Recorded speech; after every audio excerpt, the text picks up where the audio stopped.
estamos aqui com o nosso querido Gil Duque, que aceitou bater um papo com a gente, generosamente, sobre a vida e o mito.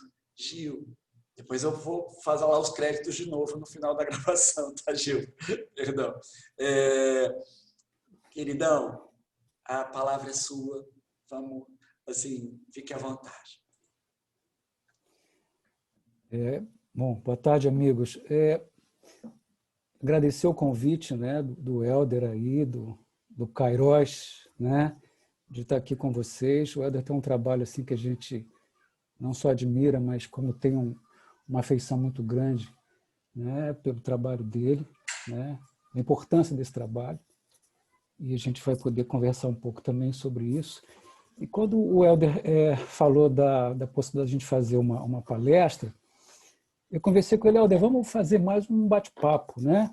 Vamos interagir, né? Você vem de uma vertente aí de estudo de conhecimento que é assim fascinante, né? Que tem um diálogo muito forte com a psicologia profunda, especificamente a psicologia junguiana, né? A psicologia analítica do Jung. E eu acho que a gente podia trocar umas ideias a respeito disso, né? O próprio tema que a gente vai trazer, né? A vida e o mito, traz um pouco essa noção, porque eu acho que tem muito a ver isso com a astrologia, tem muito a ver isso com a questão do tarô, né? Então a gente vai, né, trocar aqui algumas ideias, né?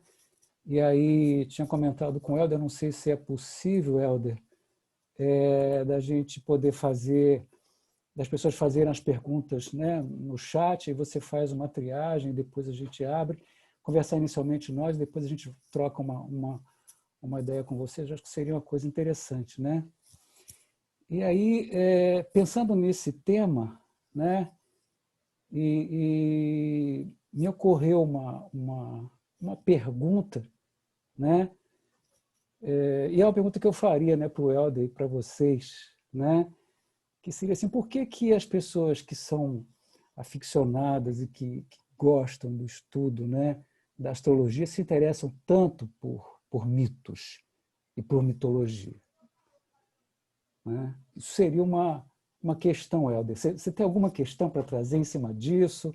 Rapaz, então, você sabe que meu primeiro interesse pessoal, até antes de olhar para a astrologia, foi por mitologia. Assim, foi...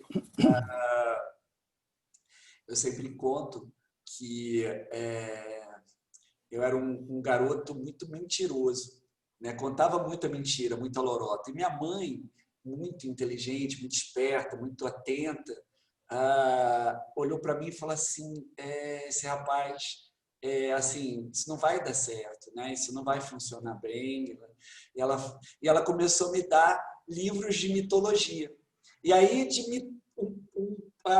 o possível potencial mitômano, eu acabei me tornando um mitólogo, né? E coloquei um pouco os fracassos das paradas de sucesso, né? E que, assim, na verdade, o Gil vai contar para a gente vai conversar, não tem nada a ver com mentira, na verdade, é uma verdade que está sempre acontecendo, né?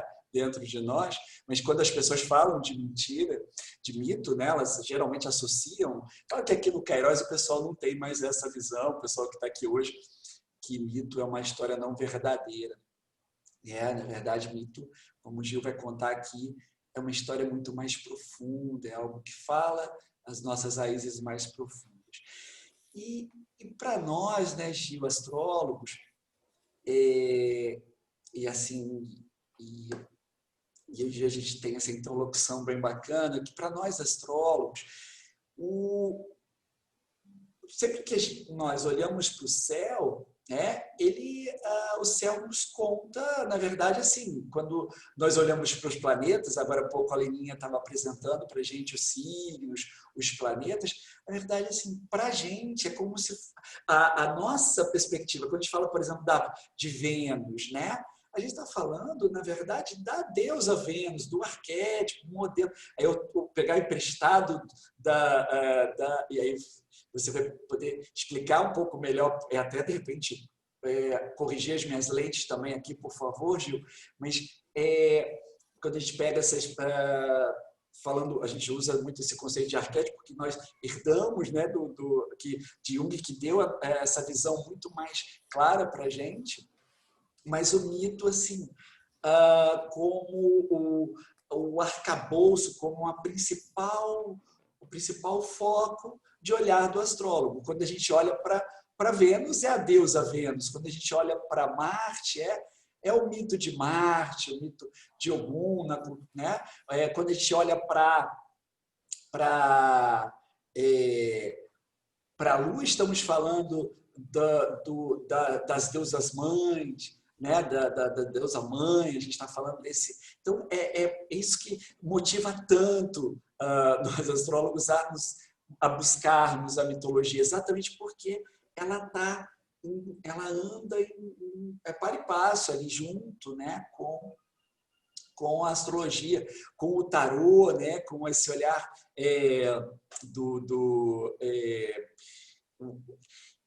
dos mitos, né? Também pensando, por exemplo, em cada arcano, mais cedo nós falava sobre os símbolos, né? Sobre as linguagens simbólicas, e o tarô é uma delas, e conversa muito, né? Na verdade, como hoje a gente vai conversar, eu e o Gil, a astrologia, tarô, todos esses campos que estudam de alguma forma, buscam entender que a nossa realidade aqui ela está inserida num contexto muito maior. Assim, não tem como a gente não olhar para o mito e não beber nessa fonte do mito, porque é ali que estão todos os conteúdos, creio eu, todas as informações, né? Como é que você vê isso, querido? Helder, você deu uma série de deixas aí, né? Que eu acho que a gente pode trabalhar um pouco em cima disso que você trouxe. Quando você fala do menino, né, que gostava de mentir, né? É interessante pensar nessa questão do mundo da imaginação, né? Do mundo da imaginação, que é o mundo da criança, né? E que é um mundo que não deixa de existir para nós. Ou seja, é um mundo onde o tempo e o espaço têm uma conotação diferente. Então, a criança vive muito imersa nesse mundo mítico, né? E isso fica uma questão que é trazida, né? E é estudada pelos acadêmicos, né?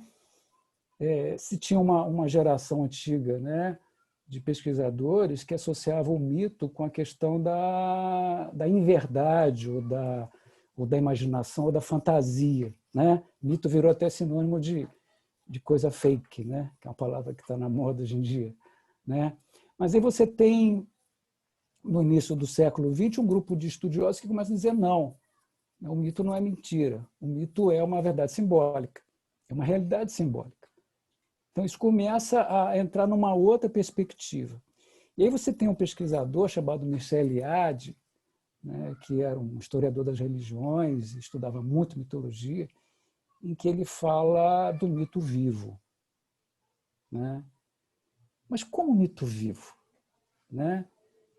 Nós vamos citar aqui alguns autores, né? O Joseph Campbell, o Mircea Eliade, o Walter Beuchat, além do Jung, né, e alguns outros, que são indivíduos que trazem para nós algumas referências. É bom a gente ter na mente esses nomes, né, porque se tivermos interesse, pegar um livro do Joseph Campbell, do Mircea Eliade, pode comprar, que é bom, né, que são pessoas que nos ajudam a entender esse mundo, né.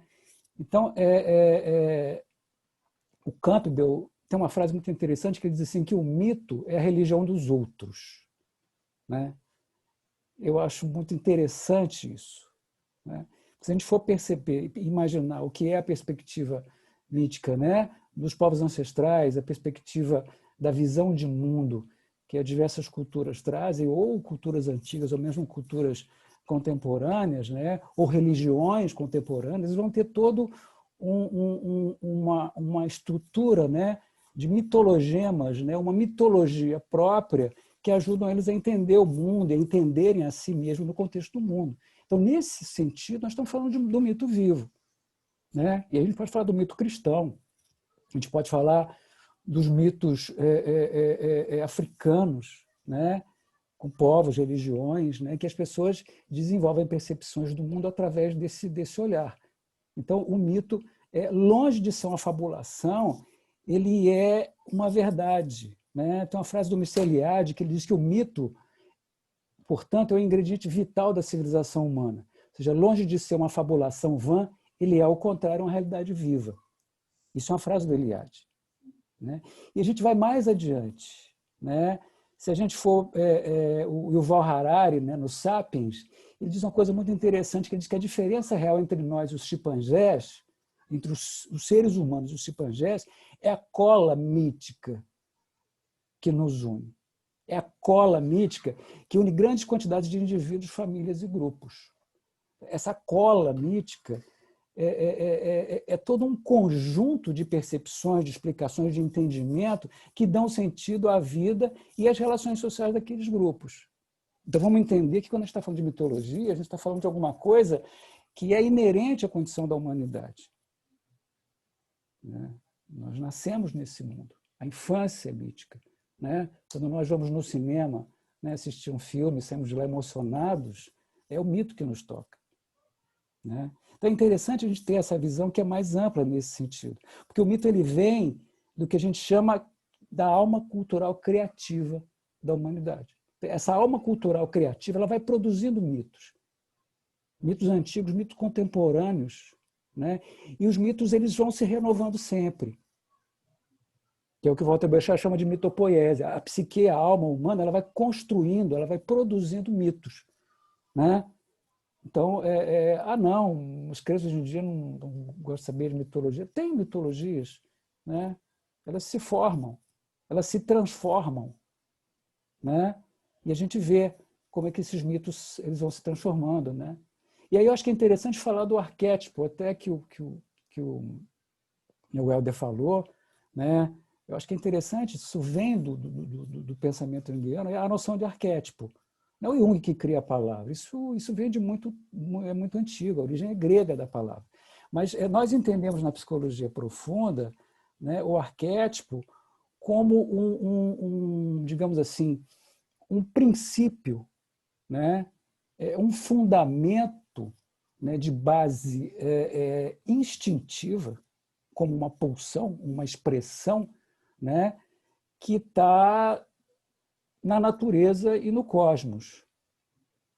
É não humano, é supra-humano, né? A base dele é biológica. Então, Jung diz que o instinto tem duas formas de expressão.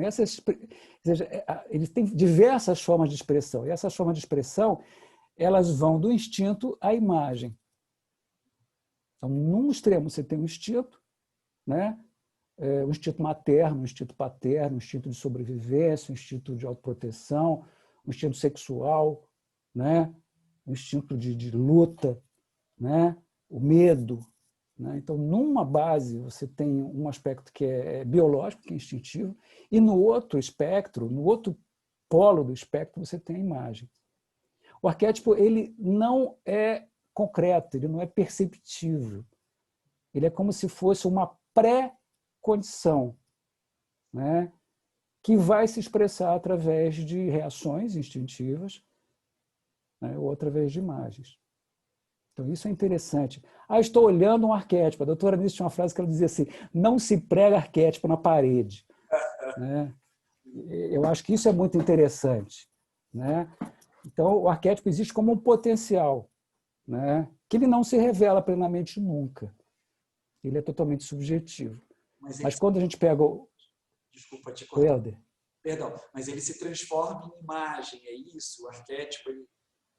Ele se expressa, né, essa energia, ou essa libido, digamos assim, e quando eu falo de libido, não falo do ser humano apenas. Um cão, um gato, uma planta, ele está dentro desse cosmos onde as expressões arquetípicas estão existindo. A base dele é biológica, e por ser biológica ele é instintiva, mas ele se expressa em imagem. É interessantíssimo, você olha uma flor, né, ou uma mandala, né, podem ser entendidas como representações, sim, arquetípicas, do self, do que você imagine, né, Mas nós estamos assim imersos num universo que ele é todo perpassado por expressões, pulsões, tendências de base arquetípica, que vão se expressar de inúmeras formas. De inúmeras formas. Né? E uma forma muito especial do arquétipo se expressar é através das imagens. Né? Pode ser o quadro de um pintor, pode ser uma carta do tarô, pode ser uma gravura, sim. Pode ser uma flor, uma folha, um animal, né? Um som. Né? Então é interessante a gente ter essa noção, que eu acho que é interessante. E falando da astrologia, né? Voltando à provocação inicial, né? Me veio aquela ideia, poxa, quando a gente olha para o céu, nós vamos nos deparar com deuses, né? Júpiter, Marte, Urano, não é isso? Saturno, Plutão, né? Que são os familiares, né? A grande família dessa deusa que é a Terra, que é uma outra divindade ou uma outra expressão arquetípica, né? Então isso é muito interessante. E a astrologia traz uma questão que é muito inequívoca, né? Porque ela traz a expressão do mito vivo. Né? Não sei se vocês já tiveram a oportunidade de fazer um mapa astral, eu tive a sorte de fazer. Né? É interessante porque quando você começa a olhar, né, o que está ali descrito, né, você está se deparando com expressão. Olha, o teu Saturno está numa conjunção com Marte, e aí a gente começa a pensar no Saturno. Né? Nós não somos gregos, mas não importa. Né? Saturno está ali simbolizando e trazendo expressões de uma origem que é arquetípica, divina. Tem um pensador italiano contemporâneo muito interessante, Emanuele Cotta, em que ele diz que, ele afirma dessa forma, né, num livro chamado A Vida das Plantas, ele diz que o universalismo da astrologia reconduz as coisas a um ponto em que a gente começa a perceber que o engano do que é imaginar um mundo geocêntrico. Até porque, ele afirma, né, tudo que acontece na Terra depende do céu e da divindade. Então, nós temos uma ilusão a respeito do chão. O chão não existe. O chão faz parte do céu, porque é um planeta que está orbitando junto com todos os outros. Então, a perspectiva na qual a gente se insere, em última análise, é essa perspectiva não só da mistura, mas do fato de estar imerso nessa quantidade enorme de fluxo de expressões que nos atravessam. Então, eu acho que essa colocação do Cotte é muito interessante, porque nos ajuda a perceber, por exemplo, a astrologia dentro da perspectiva do mito, mas do mito vivo. Porque é uma linguagem que fala diretamente disso, que é a linguagem dos céus, né? Que nos influencia. Então, acho que essa introdução acho que é interessante. Né? Mas aí, trazendo um pouco mais, eu não sei se acrescentou, Helder, alguma coisa, mas trazendo um pouco mais para a questão da mitologia em si, quando a gente fala da vida, né? A mitologia ela tem 4 funções. Né? A primeira função é a metafísica, tá? A segunda função é a cosmológica, isso é segundo o Joseph Campbell. A terceira função é a social e a quarta função seria a função psicológica. Né? Metafísica, cosmológica, social e psicológica. Né? No sentido da função metafísica, é muito interessante porque imagina um ser humano que nasce. Né? Não precisa, a gente pode voltar até lá aos primórdios da história humana, lá nos povos ancestrais, lá na Idade da Pedra, que seja, né? Quando o ser humano levanta assim e olha e diz, nossa, ele toma consciência de si mesmo e do cosmos. Né? Imagina isso. Mas nós vamos trazer isso aqui agora para a realidade de uma criança, né? Um menino ou uma menina, que em um determinado momento ele levanta, né? Nós temos filhos e netos, né? Levanta, olha para o mundo e diz, nossa, olha a lua, olha a flor nascendo, olha a barata, né? olha o passarinho que morreu, ela se depara com a questão da vida, da morte, da finitude, com todas essas questões, são questões essenciais, né, para a humanidade. Né? E aí tem uma fala interessante do Campbell, que ele diz que duas coisas unem as pessoas. Uma é a esperança e a outra é o terror. Né? E o que se faz diante dessa imensidão do cosmos, diante dessa total falta de controle diante da vida e do dever? E agora? O que acontece? Então, nesse momento, o mito surge. Surge na sua dimensão metafísica, né? Que vai além do físico. Ele traz alguma explicação, alguma noção a respeito do que é esse cosmos, de quem nós somos, né?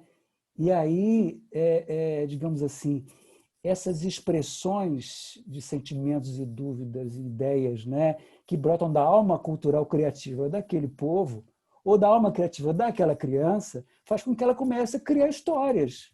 E aí é fantástico. Vocês já viram a criança dizendo, não, porque aí o passarinho morreu, porque, sabe, o Papai do Céu chamou, mas aí é porque tem um outro cachorro. E ela começa a criar toda uma história. Se você ouvir as histórias que as crianças contam, né, não são mentiras de forma alguma, mas são expressões, tentativas de explicar determinados fenômenos físicos que ela vê através de uma percepção metafísica. Então, a primeira função do mito é a metafísica.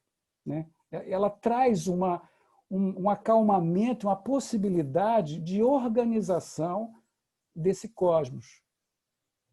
Né?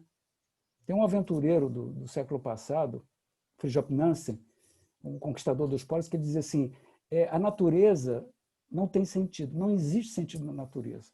Somos nós que criamos sentidos para conseguir viver na vida e na natureza.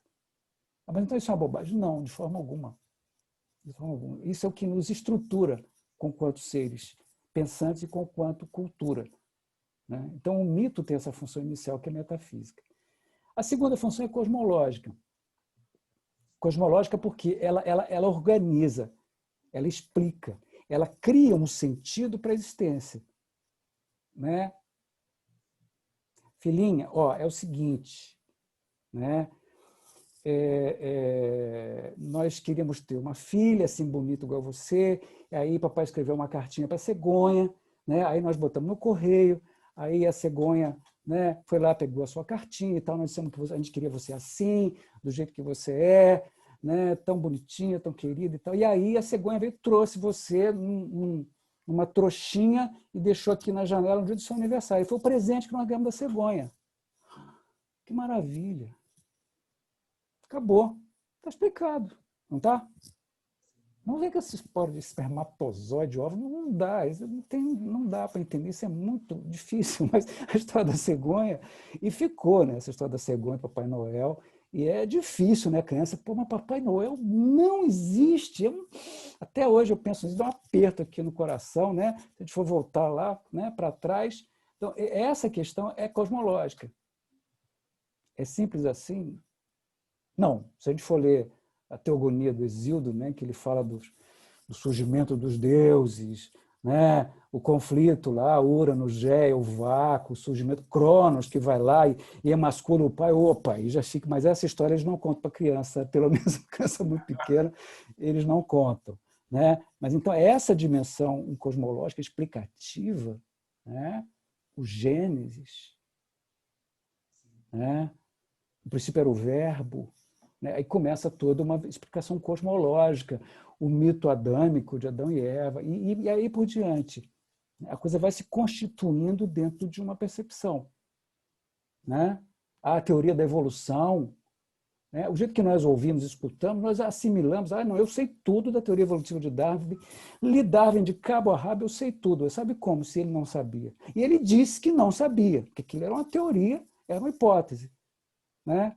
Mas nossa cultura, dentro do mito científico, constrói uma ideia da teoria evolutiva, né? Dando a ela atributos cosmológicos. Não, está resolvido, tinha um tal do Darwin, ele liquidou a questão. Não, ele não liquidou a questão. Ele dizia, eu não liquidei a questão. E se você for ler Darwin no final da vida dele, você vai ver que ele morre deixando uma porção de questões abertas e ele não questiona, né, a própria teoria dele, lançando a base do que depois se formou a noção da epigenética. Ele não tem uma coisa aí que extrapola o evolutivo, que não é evolutivo, que ela já vem no indivíduo. Não é tão simples assim quanto eu achei que fosse. Isso é o fechamento da obra de Darwin, que vai ler Darwin mais no final da vida dele. Mas a teoria da evolução se tornou quase que um mito cosmológico, guardando suas devidas proporções. É lógico, algumas coisas ali são fundamentadas, né? Mas tem uma dimensão disso que é mítica, né? A terceira função do mito é social, né? E aí nós entramos numa questão que eu acho que é muito importante, porque na dimensão social nós vamos ter as culturas assimilando determinadas percepções míticas, e eu boto assim, mítico-religiosas, né, em caixa alta, assim, entre parênteses, né, voltando àquele ponto do campo que ele diz que o mito é a religião do outro. Não, a minha religião não é mito, a minha religião é verdadeira, está ali porque, né, a autoridade religiosa falou, assinou embaixo, então é verdadeira. Agora, a do meu vizinho tem essas ideias malucas, esquisitas, isso é um troço, vai acreditar nesse negócio de, sei lá, pô, não dá, isso é uma mitologia que eles usam, um negócio esquisito, né? E vice-versa, e o outro diz a mesma coisa do um, né? Então, nós estamos dentro de um campo que é mítico, não é mentira. É uma forma, digamos assim, simbólica, metafórica, de trazer uma noção, de explicar algo que de outra forma não conseguiria, né? Mas quando ele entra dentro da questão social, né, e é um determinado grupo maior, um grupo mais hegemônico de pessoas assumem uma determinada ideia, né, em termos de mito, o que vai acontecer? Né? Você começa a ter uma estrutura social que tende a transformar determinadas expressões que são míticas, né, em um conhecimento que é concreto, né? Ou seja, o mito ele é literalizado, e aí você tem o surgimento de determinadas categorias hierárquicas, religiosas ou de poder, moral, que seja, que se apropriam dessa perspectiva mítica e dizem, não, a coisa então aqui é assim para todo mundo, né? Então, começa a ditar padrões de comportamento. E isso é complicado, né? Porque se eu tenho uma perspectiva por exemplo, de uma percepção sociocultural que se apropria de um mito, por exemplo, de uma ciência positivista, né?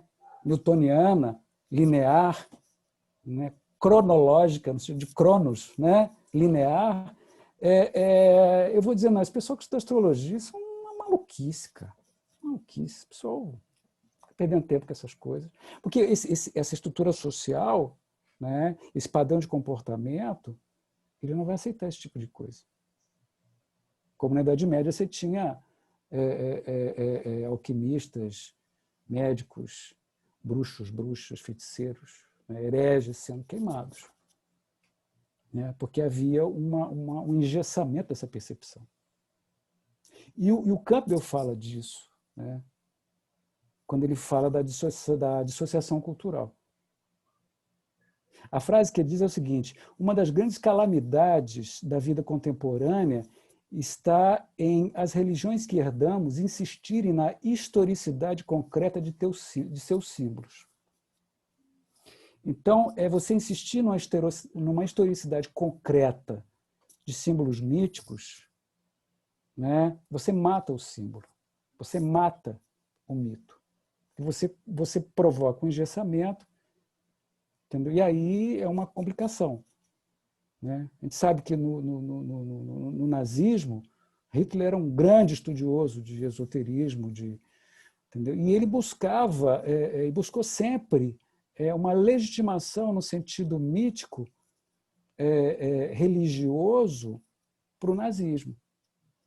E você vai ter, muito frequentemente, regimes autoritários totalitaristas abraçando determinadas perspectivas míticas muito pobres de simbolismo para dizer, olha, nós somos os melhores e esses outros aí, entendeu? Não tem nada a ver, entendeu? É o normal. Aí é o heterossexual, começa a questão que quem está fora desse preceito moral, no Islã, né, é muito comum, né? No Islã, não, em algumas países islamitas, onde o Islã pega no sentido do secularismo, porque o Islã é algo muito maior e fantástico, né? Poetas, mitos culturais assim, fantásticos, né? Mas você tem uma literalização. Né? Então, isso é a questão do mito. Ele tem uma função importante sociológica? Tem. Né? Construir a justiça, a própria justiça, o direito, né?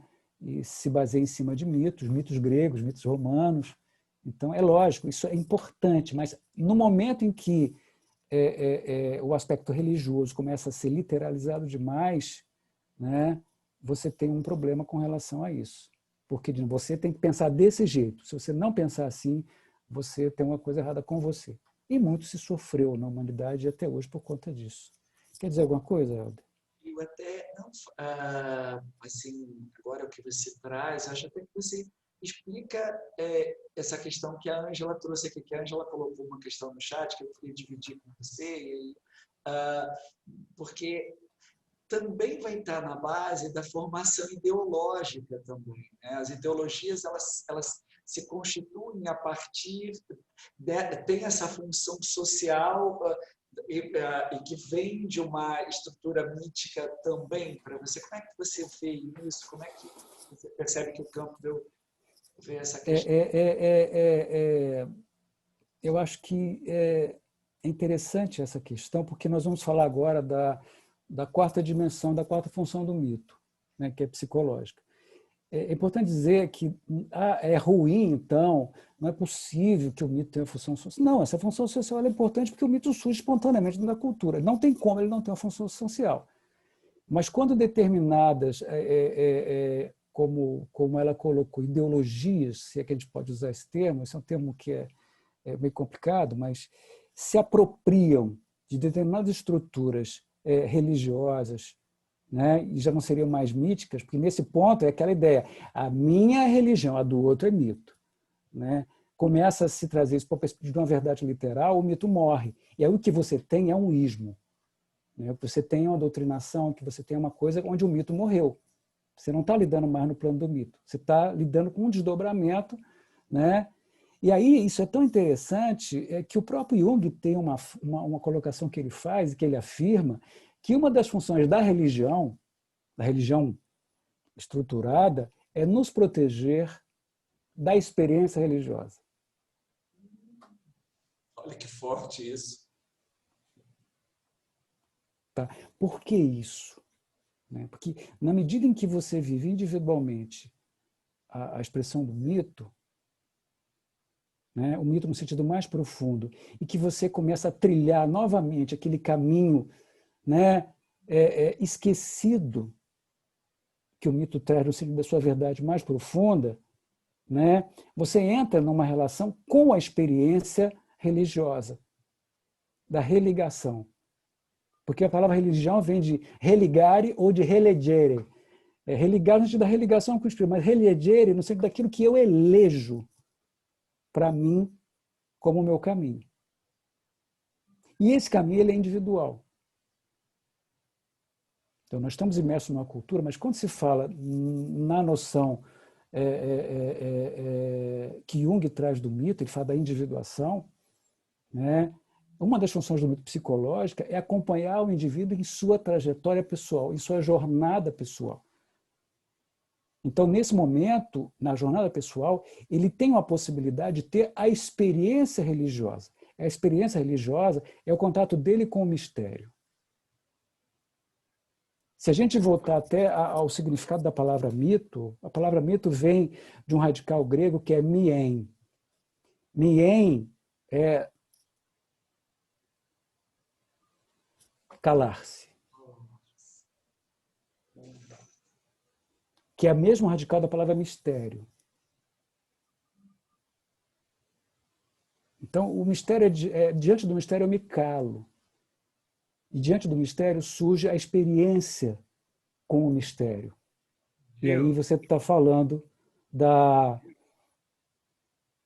A palavra mito vem do grego, e aí a sua voz silenciou exatamente no momento que você falou, que significa... Você podia, por favor, repetir? Pois é, vem no grego mien, que significa calar-se. Tá? Porque diante do mistério eu me calo. Tá? Diante do mito eu me calo. Percebe, Eduardo? A experiência é diferente. Né? E aí a gente experimenta, né? Sim, O com sentido da certeza. palavra. Né? Obrigado. Então, por isso que o Jung diz que uma das funções da religião institucional é nos proteger da experiência religiosa. Eu não quero me preocupar com isso. Então, eu vou lá, vai ter um padre, um pastor, um pai de santo, um guru, sabe, um mestre, e ele vai, então, me explicar como é que é esse negócio da religião, dessa experiência. E aí eu vou estar protegido dentro daquele rebanho, dessa experiência que é, né, para muitos assustadora, dilacerante, para muitos não, para todos nós. Né?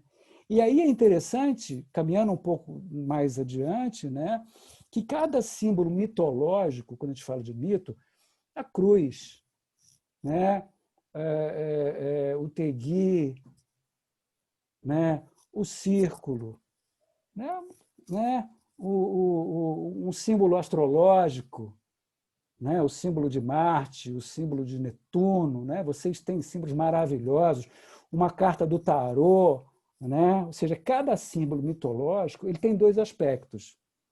Tá? Um aspecto é universal e outro aspecto é o local. Né? Tem um mitólogo alemão, Adolf Bastian, em que eles falavam de elementar Gedanken, que é o símbolo universal. Né? Os indianos chamam isso de marga. Marga é caminho, significa caminho do hinduísmo. Então, um dos aspectos do símbolo é o caminho, no sentido da relação com o todo, é o caminho que cada um percorre. Tá? É o símbolo universal. E o local, Adolf Bastian chamava de Volkergedanken, não sei falar alemão, talvez seja assim, né? Que é o do povo, Volks, do povo, ou Desh, segundo os indianos, que é o da província. Né? Então, tem uma dimensão do mito que é universal, que é cosmológica, que nos tira de nós mesmos, que nos arranca de uma condição em que nós estamos no processo de contemplar o todo, algo mais, ou o mistério. Tá? Mas tem uma dimensão do símbolo que ela é social, né? Que ela nos prende na dimensão local. Nos prende apenas? Não. E aí eu acho que é muito interessante olhar um pouco para isso, para a gente não ficar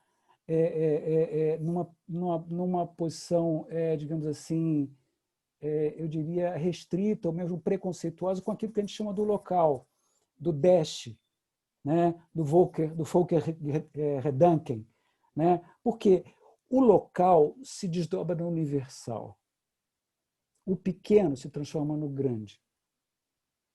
Né? Às vezes, símbolos pequenos, né? Expressões populares que são simples, e você olha aquilo e não valoriza, quando você entra numa dança, numa cerimônia, né? Com o coração aberto, você atinge o universal. Né? Isso é muito interessante. No pensamento guarani, né? Nós temos uma divindade, que é o Pai Primeiro, né? Que é Nhamandu. Né? Então, Nhamandu tem duas dimensões, que é Nhamandu Ruetê, que é o Pai Primeiro, que é o incriado, e tem o Nhamandu Mirim.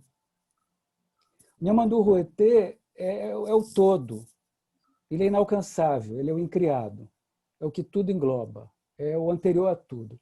E o Nyamandu Mirim é o pequeno espírito que está nas aldeias, ajudando as mulheres a colher o milho, a fazer o cesto, a cuidar das crianças, entendeu? Ajudando os homens a ir lá plantar a mandioca, a ralar a mandioca. Nyamandu Mirim está presente ali em todas as atividades locais desse grupo, né? Mas ele é uma expressão do Pai Primeiro. Então, o local é universal e o universal é local. A questão toda, eu imagino, é a gente não permitir que a coisa se fixe num determinado aspecto. Senão não vai haver esse atravessamento, essa transformação do universal no local e vice-versa. Eu pensei aqui no mapa astral. Você olha para o céu no momento de nascimento daquele indivíduo, você diz, meu amigo, olha, está acontecendo uma coisa aqui nesse momento, começa a escutar a pessoa e as associações com relação à vida diária daquele indivíduo, lá na província dele, no lugar, daquelas coisas pequenas, vão surgindo, gerando uma consonância que é fantástica do que é o local e o universal. Nyamandu Ruite, Nyamandu Mirim. Tá? E aí nós vamos para a dimensão psicológica do mito. Né? Então, tem uma frase que eu acho que caracteriza muito a visão do Jung com relação a isso, né? Que está no livro do Camp, e o Camp diz assim, porque o Camp conheceu o Jung, né? Ele era garotão, foi visitar o Jung lá em Bollingen, lá na torre, já era velho, né? E tem uma história interessante, qualquer dia a gente conta a história do Camp e do Jung, mas eles se conheceram.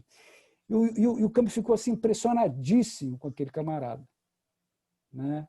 Porque ele queria publicar um livro dele, que era O Herói de Mil Faces, e ninguém nos Estados Unidos queria publicar. Isso é uma bobagem, isso é uma coisa de erudito, ninguém vai querer saber desse livro, e não queriam publicar. Aí um amigo dele, o Henrik Zimmer, falou, não, vou te apresentar lá para o Jung. E ele foi para a Europa, foi lá visitar o Jung. E aí o Jung pediu explicações sobre o que ele estava fazendo, o projeto dele do livro. Aí falou para ele, escuta, manda aqui para mim que nós vamos publicar. Mas como assim? Falou, manda aqui, cara, deixa aí que a gente publica. E publicou assim de imediato, né, na editora Bollingen, o livro do Joseph Campbell, que foi um sucesso estrondoso na Europa e depois foi para os Estados Unidos, onde teve um sucesso maior ainda. Né? Então, a população não só assimilou, como se encantou, né, com esse trabalho aparentemente tão difícil, porque ele falava do mito do herói.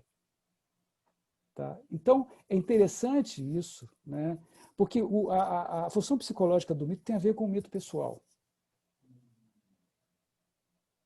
Né? E o mito pessoal, ele restabelece a ligação com a vida pela experiência.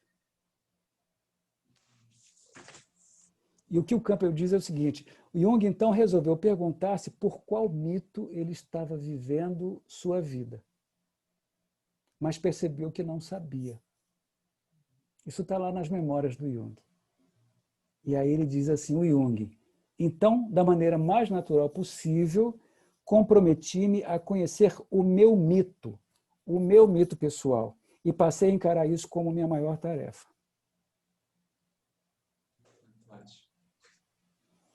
Então, isso é muito interessante.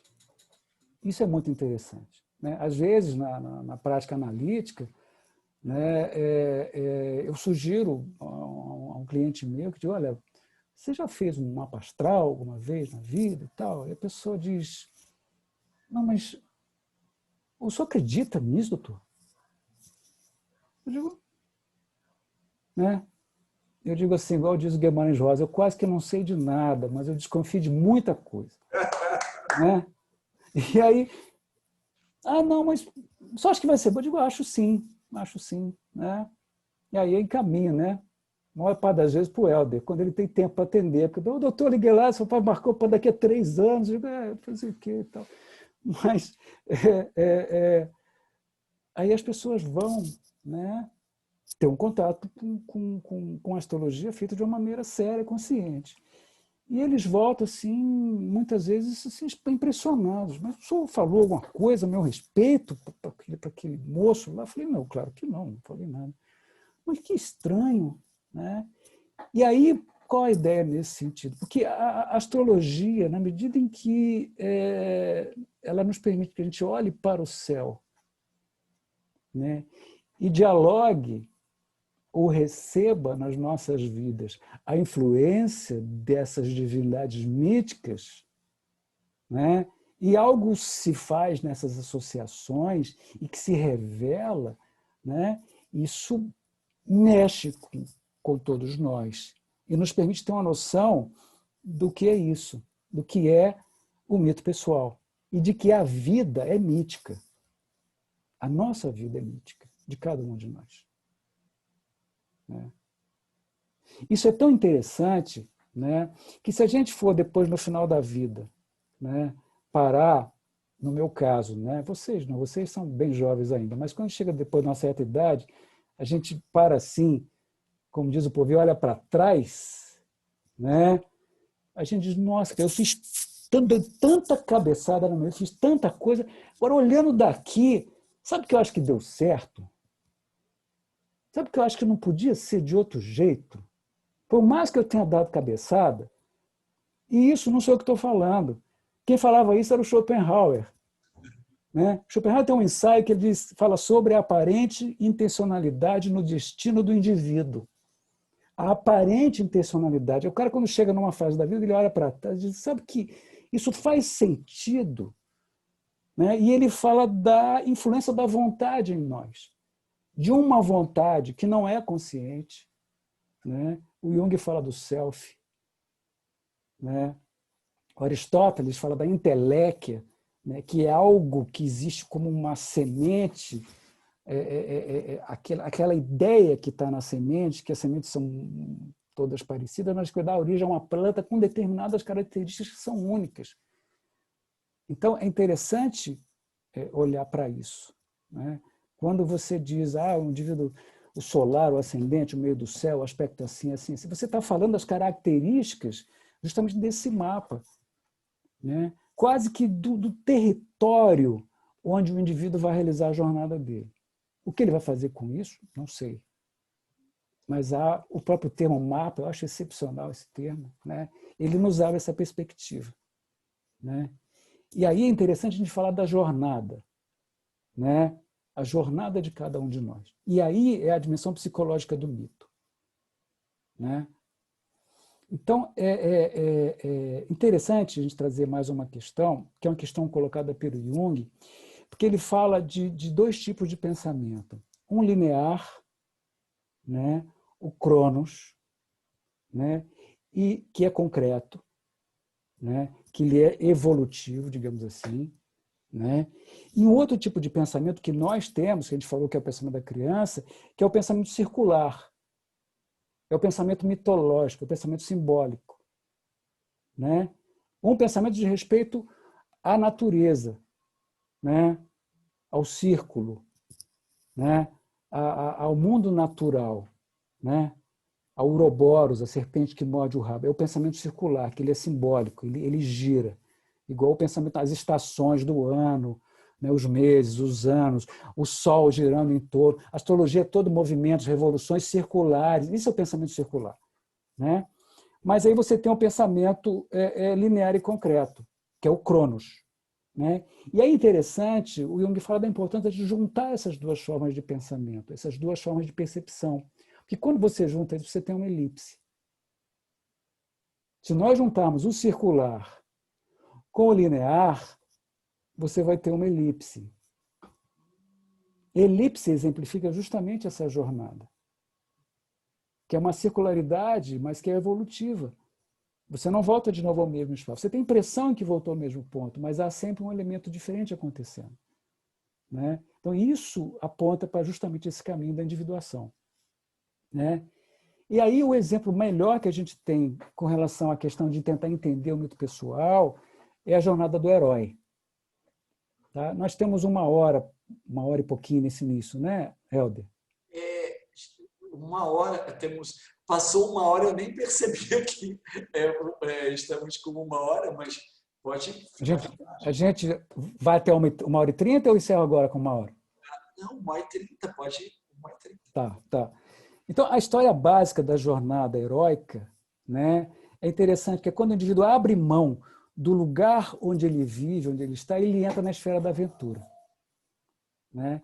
Então, o primeiro ponto da jornada heróica, da trajetória do herói, né? Entendendo o herói mítico nesse sentido, tá? É o chamado aventura. E você tem dois tipos de herói aí. Tem aquele herói que ele se depara com desafios, ele escolhe o desafio, diz, não, eu vou entrar ou não vou entrar nesse desafio, mas ele está escolhendo, né? O herói de verdade, se é que a gente pode falar assim, ele é aquele herói, né, que sai atrás de um coelho ou sai para comprar um pão na padaria e aí, de repente, alguma coisa acontece naquele momento e ele se vê numa roubada. Ele se perde na mata, né? Ele é sequestrado, acontece uma situação qualquer, ele vê alguma coisa e aí, quando ele vê, ele está no meio da jornada. É o herói não intencional, né? Tem diversos contos e mitos que falam disso, né? Mas uma vez que ele entra na aventura, ele pode voltar para trás ou não, mas às vezes ele se perde e não consegue voltar ao ponto inicial. Mas aquele espaço onde ele está confortável, ele está muito bem, ele está tranquilinho, aquela perspectiva ela é rompida. Quando ele veio, a experiência, o mundo cooptou ele, tragou ele, carregou ele, né? Então, isso é interessante, né? E aí, quando ele entra na aventura, existem quatro etapas dessa aventura, né? A primeira etapa, né, seria o encontro, né, com a amada, o encontro com a deusa, o encontro com o feminino, né, que é o feminino nele, mas também é o feminino fora dele, né? Isso pode ser um encontro positivo, pode ser um encontro criativo, ou pode ser um encontro difícil, um encontro complicado, onde ele vai ter que, de certa forma, ser levado a se relacionar com a própria alma ou com a própria sensibilidade, né? Isso, em alguns mitos, é o confronto com a mãe natureza, né? É interessante pensar que nós teríamos 4 tipos de heróis. Primeiro, o herói da natureza, Tarzan, Mowgli, né? Tiamat, que é um mito da Babilônia, né? O segundo, né? O Rômulo e Remo, de Roma, né? Que é aquele herói que ele vence a natureza e ele se estrutura sobrepujando a natureza, dizendo eu sou o homem, e ele adquire a condição dele de humanidade, de consciência e de liberdade de escolha, né? O segundo herói é o herói cultural, né? É o revolucionário, é o adolescente. O adolescente é muito esse herói cultural, né? A criança, ele sai do ciclo da mãe, aprende a andar, aprende a fazer, né, tomar banho sozinho, a fazer a necessidade, aprender a escovar dente, tem todo aquele esforço heróico, né, de amarrar o sapato. Imagina a dificuldade que é isso, né? Então ele sai da esfera da mãe, né? Num segundo momento, ele entra numa questão que é a questão cultural, é o herói da cultura. E aí ele tem que se reconciliar ou vencer esse pai, né? Primeiro há uma vitória num segundo ciclo e depois há uma reconciliação. Vamos entender que a gente está falando de uma espiral. Esse processo acontece repetidamente em diversos níveis, né? Então, a questão do pai é a questão da cultura. É o herói revolucionário, é o que rompe com as contingências, né? Tem os mitos que falam da jornada para o oeste, né? Onde ele vai lá entrar em contato com a luta, com a aventura, que ele vai desbravar o mundo. Isso é a questão da cultura. Ele cria um espaço para si, uma identidade própria, um nome para si mesmo. Ele abdica do nome do pai, né? Agora meu pai sou eu. Esse é a segunda prova, né? A terceira prova é a apoteose, que ele chama, que é a descida das profundezas, onde o herói mítico, né, ele confronta a escuridão. Ele vai buscar o tesouro que ele quer buscar.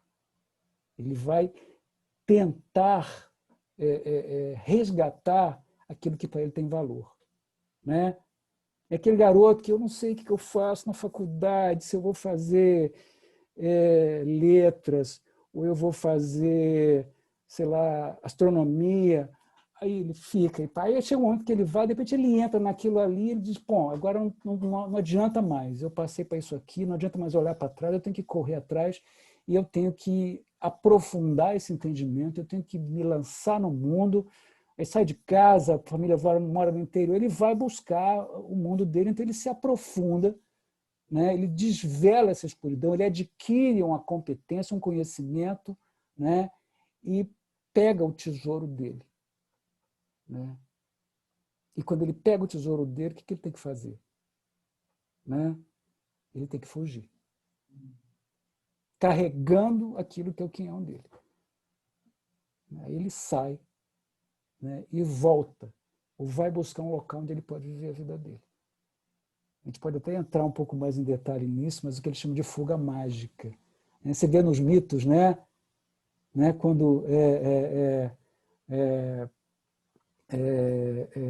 Perseu, né, entra na gruta lá da Medusa, mata a Medusa, ele pega lá a cabeça da Medusa, bota dentro da quíbis e vaza fora, né? Ou um mito feminino belíssimo, né? Psique, né? O Helder vai falar para a gente depois, né? Psique desce ao inferno e pega lá a caixinha de Perséfone e tem que vazar fora. Porque se ficar lá, né, Orfeu, se ficar lá nos ínferos, ele vai se fundir com aquela inconsciência, ele vai se fundir com o mundo das sombras e não vai se separar, ele fica lá. Então, ele tem que vazar fora. E o Orfeu, você vai, mas você não olha para trás. E os mitos estão cheios de histórias desse tipo, né? É uma prova difícil, né? Prometeu, né, que rouba o fogo do Olimpo e desce.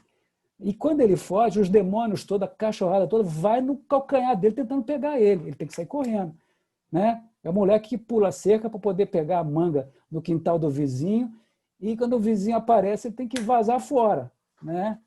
Então, é interessante essa noção, porque são expressões heróicas, né? A fuga heróica. E aí ele traz esse tesouro para o mundo. E a quarta etapa é quando ele tem esse tesouro e ele precisa demonstrar esse tesouro. Ele precisa compartilhar esse tesouro, né, com o mundo em torno dele.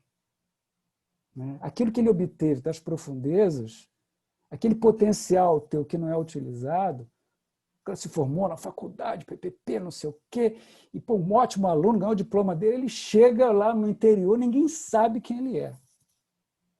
Ninguém sabe quem ele é.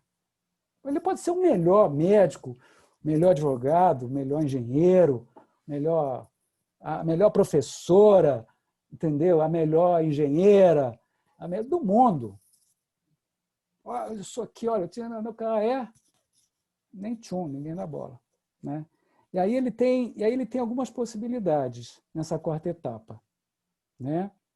São 3 possibilidades. Ou ele, quando ele chega lá, ninguém liga porque ele tem que mostrar, ou ele se retrai, se fecha dentro de casa e vai dizer, eu vou ficar aqui estudando sozinho, e não quero saber dos outros, deixa a barba crescer, bota um cachorro bravo na porta, bota cachorro bravo na porta e fica lá, né? O Campbell fala do artista, né? Aquele artista maravilhoso, o cara que faz uns quadros lindos, o cara é um gênio, né? E aí, quando ele resolve pegar aquele talento e mostrar, nenhum marchand, ninguém está querendo saber. Ele bate na porta, né? O profissional, ninguém quer dar emprego para ele. Diz, pô. Aí, a primeira opção é ele desistir. Ir lá para o canto dele, ele fica lá fazendo uns quadros maravilhosos que só ele vê, ninguém vê. Aí ele morre, ou aquilo é esquecido, ou um belo dia alguém entra lá e ele vai ser famoso daqui a 100 anos, mas ninguém nunca soube nem quem ele foi, né? É uma forma póstuma, né? A segunda opção, ele desenvolve uma forma socialmente aceita, ou mesmo comercial, de compartilhar o dom dele. Mas aí ele perde a criatividade e a originalidade. A gente já viu isso, né? Aquele artista, aquele músico, aquele profissional que é um cara assim, maravilhoso, uma mulher, né, que tem um talento e tal, aí ele agrada uma vez, mas ele começa a se render às demandas do mercado do dinheiro e dali a pouco ele perde essa criatividade, aí ninguém mais quer saber, né? Aí o Campbell diz, bom, ele não conseguiu, mas pelo menos ganhou dinheiro e ficou famoso. Tudo bem, né? E a terceira possibilidade é que ele desenvolve uma forma de transmitir aquilo que ele sabe e de uma maneira acessível e na proporção em que a sociedade pode assimilar. E aí ele vai se manter leal a si mesmo, né? Mas vai ter a condição de desenvolver uma forma de trazer aquilo que ele sabe, aquele dom. E essa atitude, a gente chama de atitude pedagógica. Ele consegue voltar para o mundo e consegue transmitir, pelo menos parcialmente, aquilo que ele sabe de uma maneira útil. Então, esse é o herói que volta.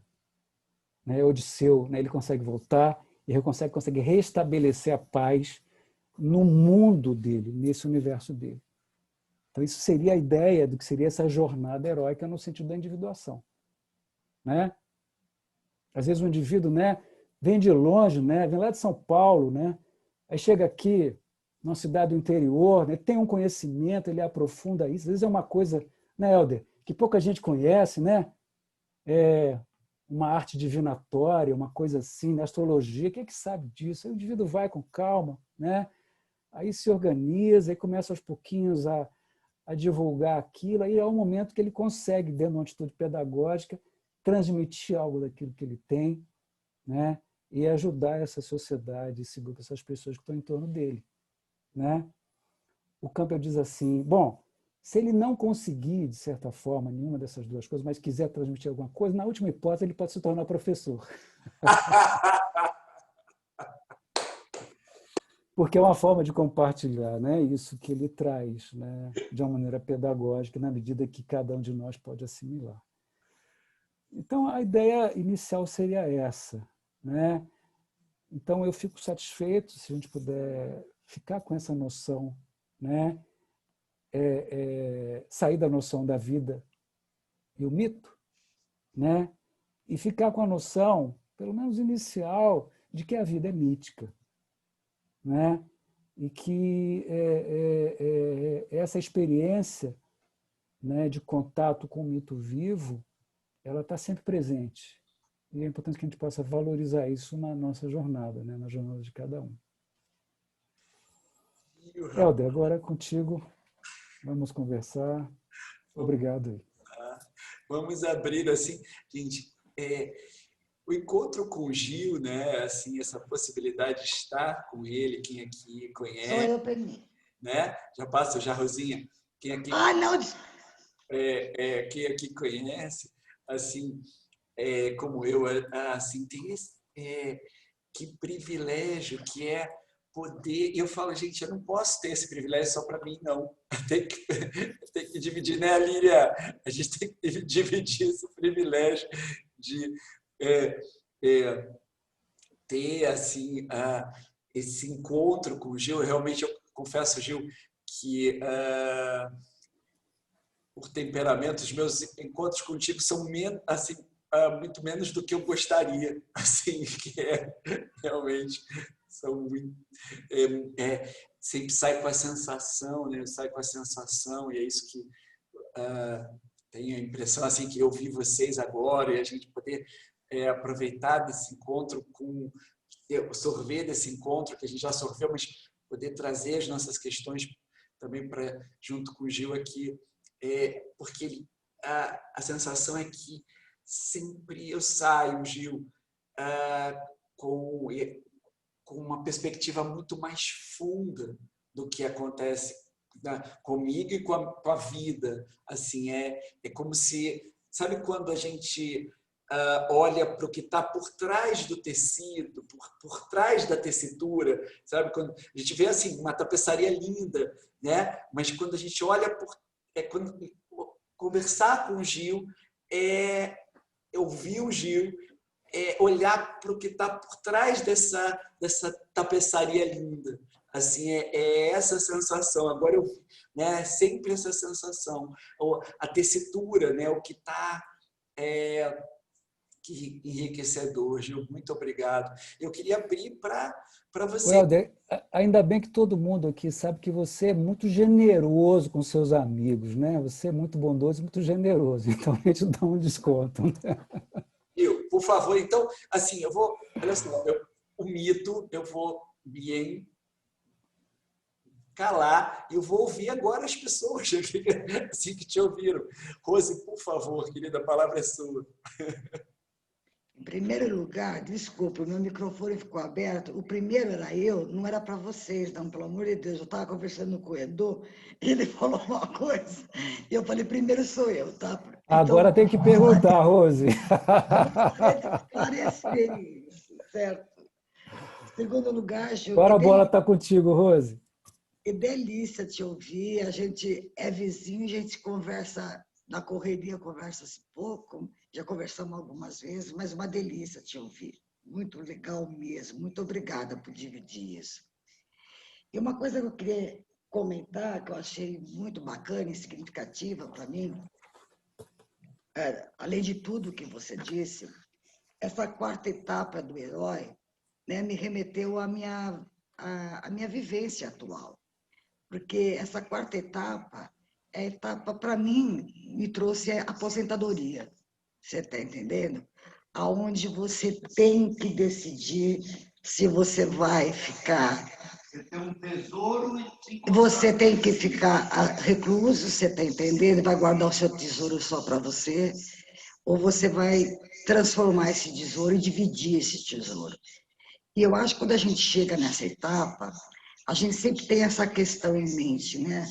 Porque todos nós temos o nosso aprendizado, todos nós aprendemos alguma coisa, né? E todos nós temos alguma coisa para dividir. Quando você me disse da quarta etapa, me remeteu muito à situação dessa situação, da aposentadoria. E foi muito bonita, muito bacana, né? Então, é um herói que eu tenho que... É um herói que eu olho de perto, porque é o herói que transforma a vida da gente num outro momento, né? Onde você pode, talvez, distribuir os seus tesouros. Obrigada, viu? Rose, é isso que você traz, eu te agradeço trazer essa questão, porque você dá maior importância. Você dá maior importância. O próprio Jung, ele, naquela época, a gente está falando em 1950, 1960, ele falava da importância de se criar espaços, faculdades, espaços de reflexão para as pessoas que ingressassem na idade madura. Essa fase que a gente está vivendo agora. Ele achava isso da maior importância. Porque ele dizia, inclusive, que o processo de individuação, no sentido mais profundo, ele é muito difícil que aconteça antes dessa fase. Né? Eu acho que entender o que é compartilhar agora é fundamental, para a gente também não literalizar essa percepção. Tá? Tem um autor chamado James Hollis, né, que tem um livro, se quiserem, eu recomendo fortemente, chamado A Passagem do Meio. Né? É um junguiano, James Hollis, com H. O Hollis fala de 4 fases da vida, 4 ciclos. O primeiro ciclo é o ciclo parental, em que a criança nasce e vive dentro de casa até mais ou menos a idade de 7 aos 10 anos, e que ele está dentro do universo dos pais, do universo familiar. Né? O segundo ciclo é o ciclo cultural. Ele entra na escola, né? Vai aprender a ler, vai aprender a escrever, vai aprender a fazer conta, né? Aí ele vai até, né, o vestibular, o cursinho, aquela coisa toda. Então, quando ele entra na segunda fase, 21 anos por aí, né?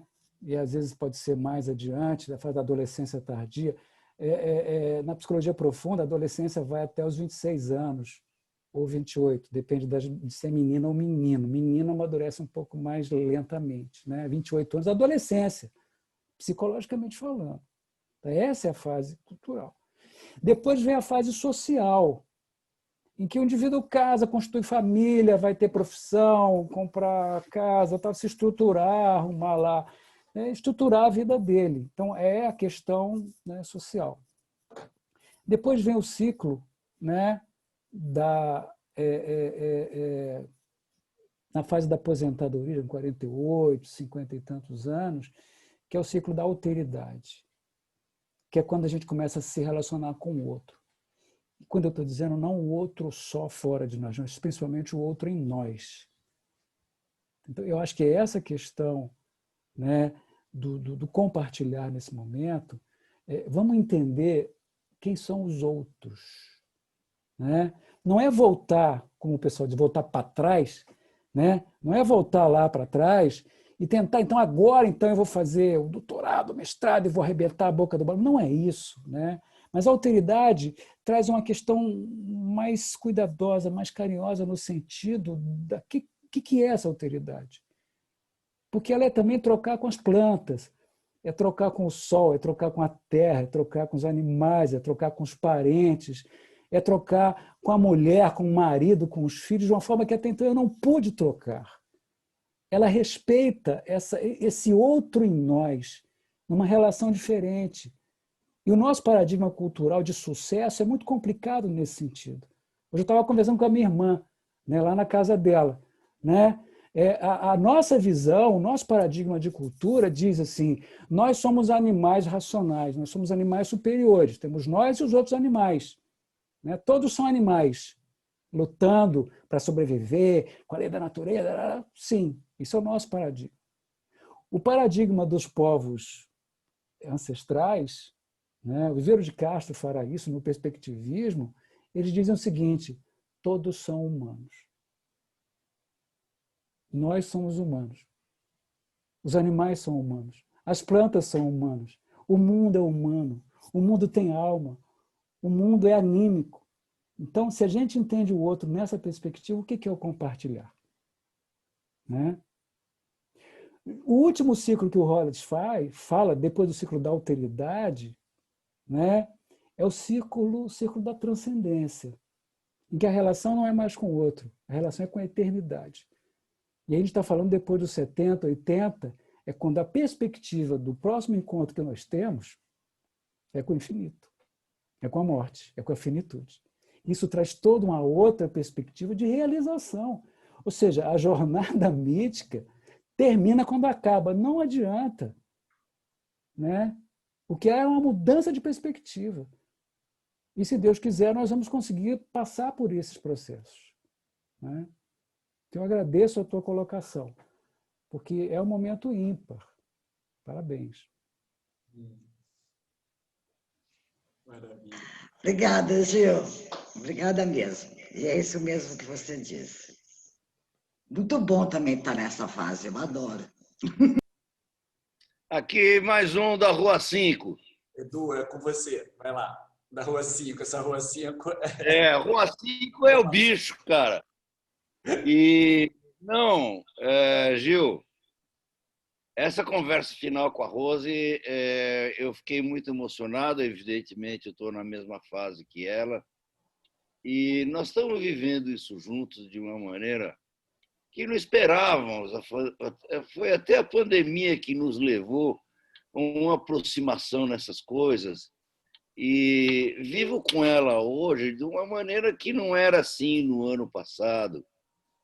Então, a vida continua, mas voltando à sua palestra, foi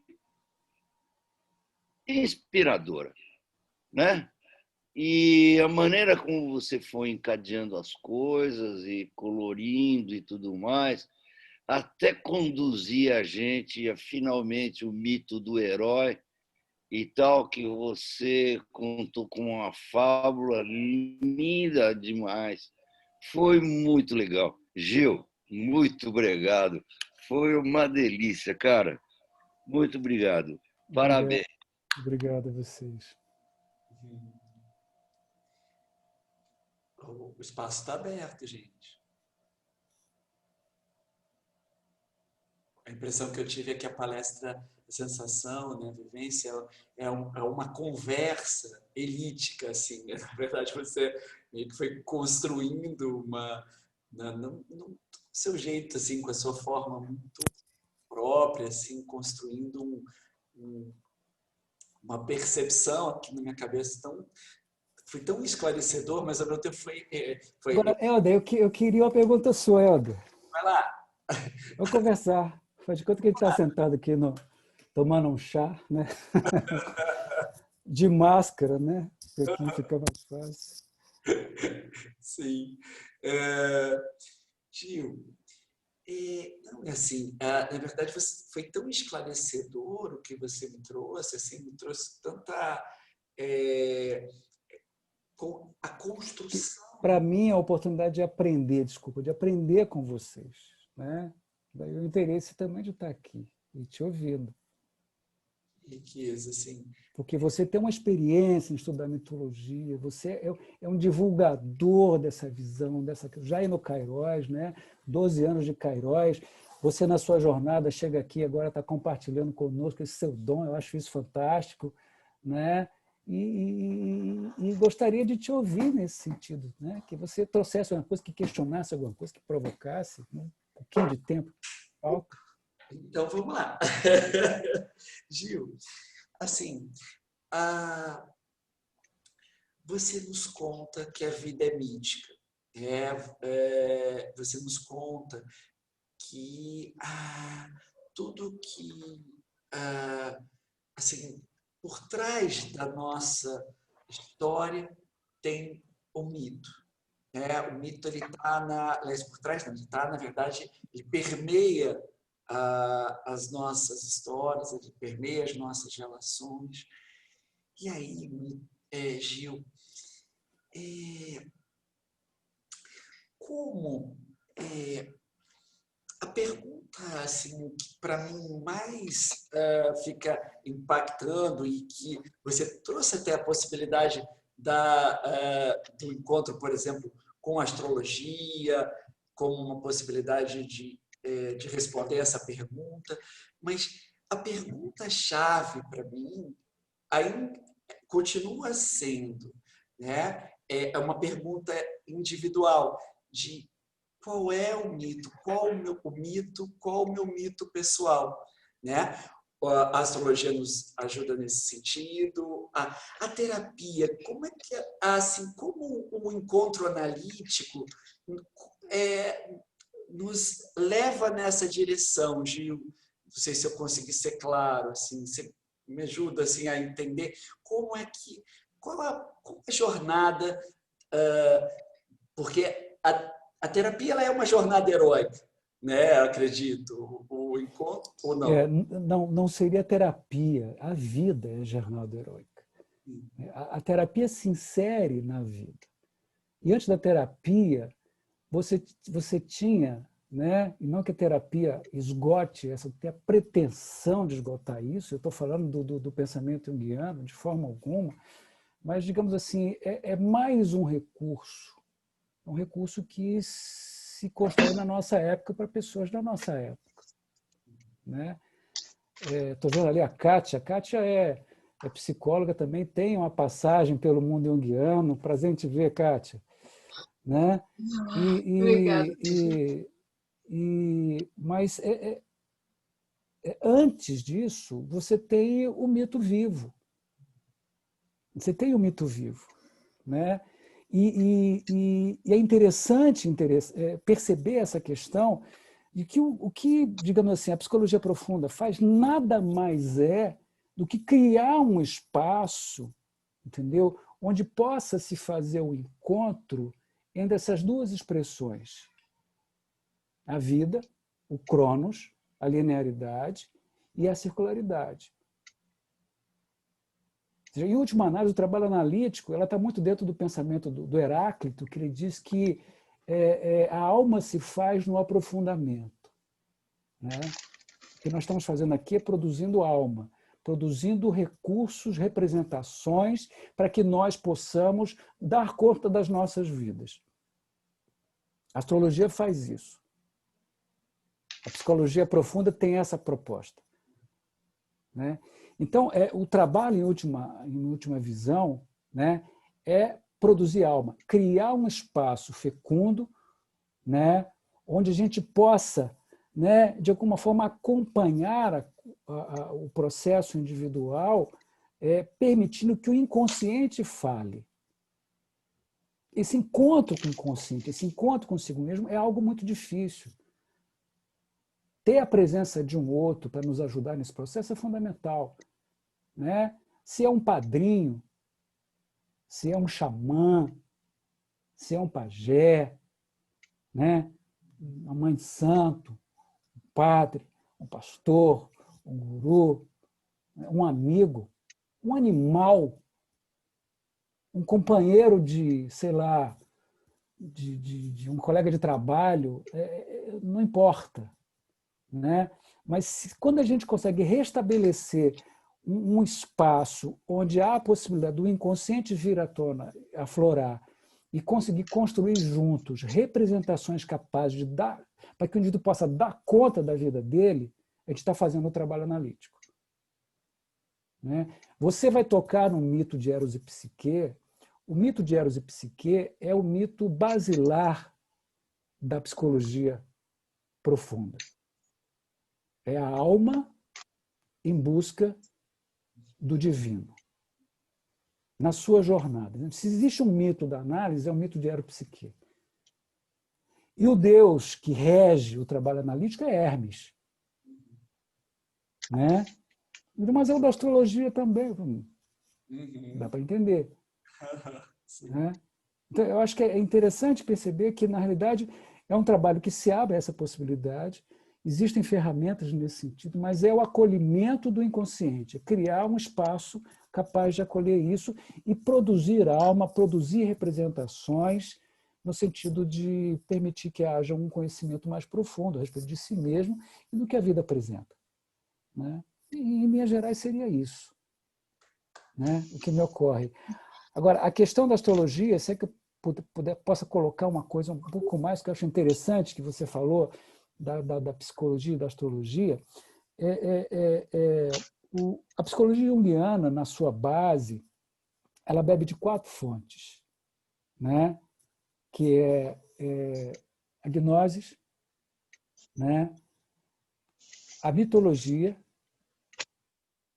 a alquimia e a astrologia. Isso não no sentido da sua base científica, porque ela tem uma base científica que é experimental, que começa Jung fazendo lá no sanatório em Burgosli, mas ele se depara com uma questão que ele diz: como é que eu vou lidar com essas imagens do inconsciente? Ele falou: eu não tenho como fazer isso, né, se eu ficar simplesmente preso nos meus estudos experimentais. Então ele se abre para a cultura. Quando se entende que a cultura é o manancial de todos esses recursos simbólicos, ele vai se abrir a olhar e a estudar esses recursos que a própria cultura traz, nessas 4 vertentes que eu te faço. Né? E aí ele traz 3 elementos que são fundamentais no pensamento de como entender o processo psíquico. Né? Ele fala de 3 fenômenos. O primeiro é a causalidade, de 3 estruturas fenomenológicas. O primeiro é a causalidade. A segunda é a finalidade. E a terceira é a sincronicidade. Na causalidade, a gente tem um pensamento científico. Né? Por que isso é assim? Né? É a física newtoniana. Né? O carro anda porque eu boto gasolina, aí acelera, a gasolina ele vai acelerar, entendeu? Eu solto a pedra, ela vai bater no chão, vai ter um impacto e a pessoa faz uma equação da aceleração da pedra. Então, isso é a visão causal, né? Que existe, é Cronos, não pode ser descartado. A segunda visão é a visão finalista. Né? Vamos lá ao Kairos, você falou do Kairos no início, né? Que é a oportunidade, que é o momento em que alguma coisa se surge, mas existe uma finalidade, algo que impulsiona. Então, para onde isso vai? Para onde esse impulso me leva? Isso tem a ver justamente com a noção da individuação, que é o processo em que o indivíduo passa a se tornar ele mesmo. Ele vai integrando cada vez mais parte do seu inconsciente, não que vai integrar tudo, porque o inconsciente é maior do que a personalidade, mas ele entra numa relação onde ele estabelece o que ele chama de eixo ego-self. Ou seja, começa a me relacionar com esse self diretamente, tanto individual como coletivamente. E aí aquilo que a gente falou, Rose, que é o tempo da alteridade, é esse outro. Quanto mais você integra os outros em você, essa multidão de vozes dentro de você, mais você consegue escutar e perceber e gostar, né? Amar ao próximo como a ti mesmo. Mas antes, amarás ao Senhor teu Deus acima de todas as coisas. É o Deus dentro de cada um de nós que nos permite nos amar e amar o próximo. Então, essa inflexão, ela é fantástica, né? Porque ela é uma metáfora assim belíssima, né? Então, essa questão do encontro consigo mesmo. Então, essa finalidade ela está envolvida nesse movimento. E o terceiro aspecto é a sincronicidade. A sincronicidade ela abole a questão do limite espaço-tempo. Ela fala da mistura, desse aqui e agora, onde nós estamos imersos. A sincronicidade é o tempo do éon, né? E aí, como é que ele vai querer estudar sincronicidade? Ele vai estudar astrologia.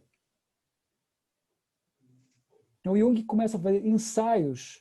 A gente conversou sobre isso lá no Rio, lembra lá no Museu da República? Você estava lá conosco. Ele vai começar a fazer ensaios críticos, né? Pega 3.000 e tantos mapas astrológicos que têm um aspecto determinado entre Vênus e Marte e começa a estudar as pessoas. É o primeiro trabalho que ele faz, ele vê que tem uma relação fantástica.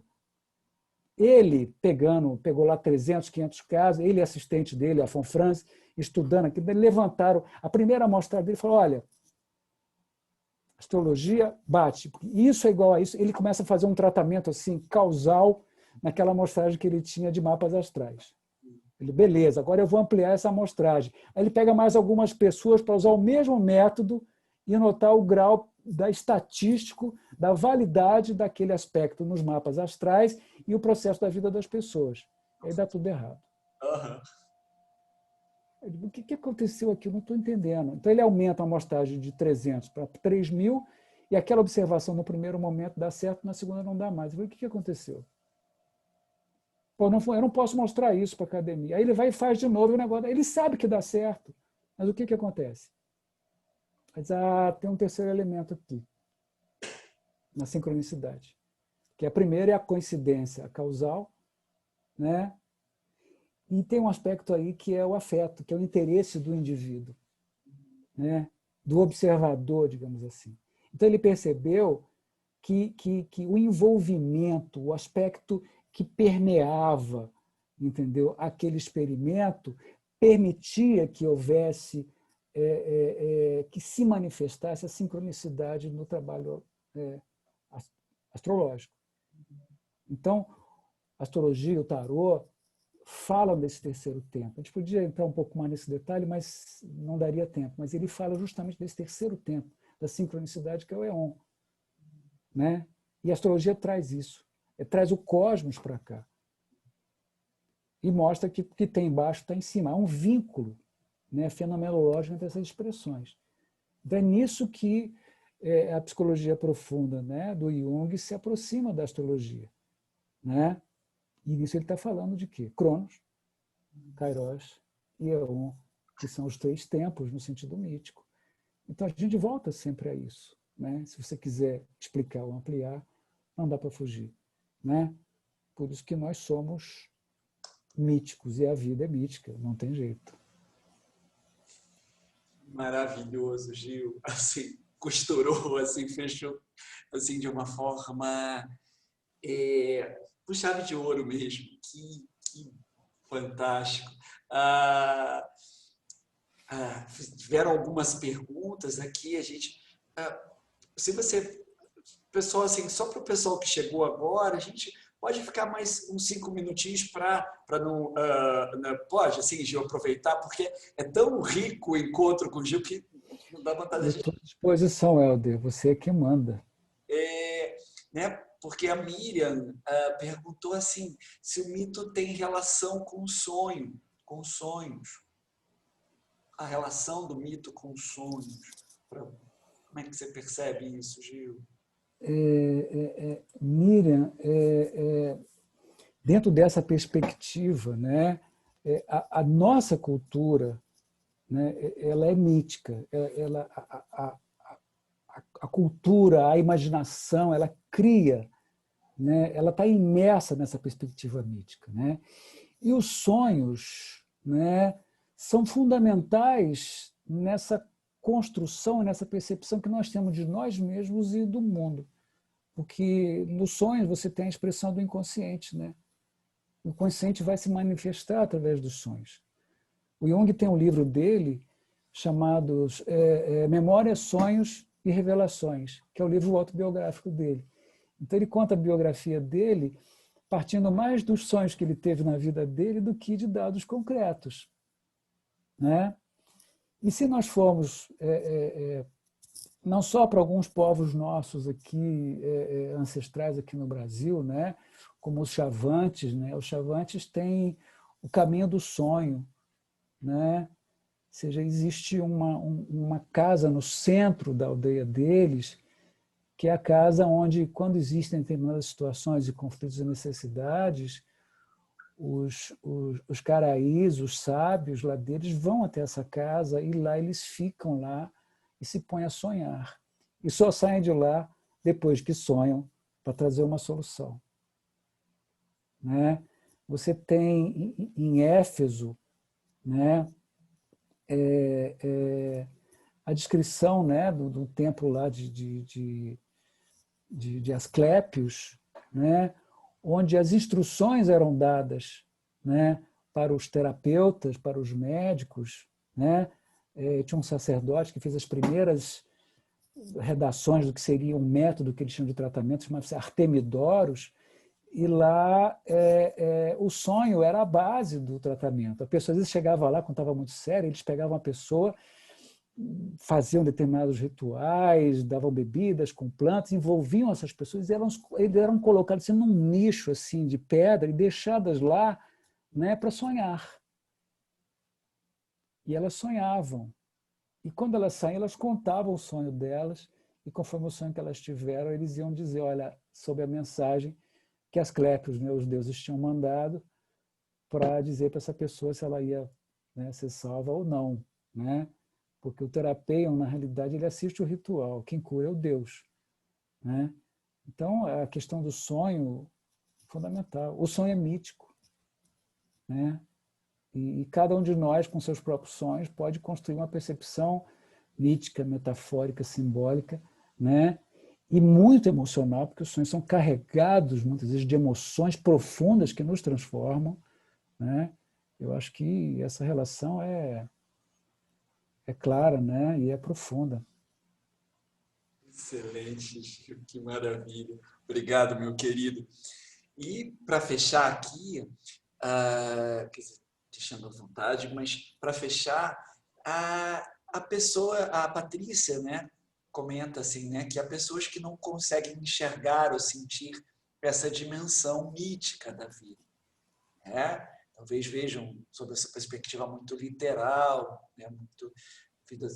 E aí a Patrícia pergunta assim, o que você pensa, o que poderia inspirá-las a enxergar isso? Existe alguma coisa?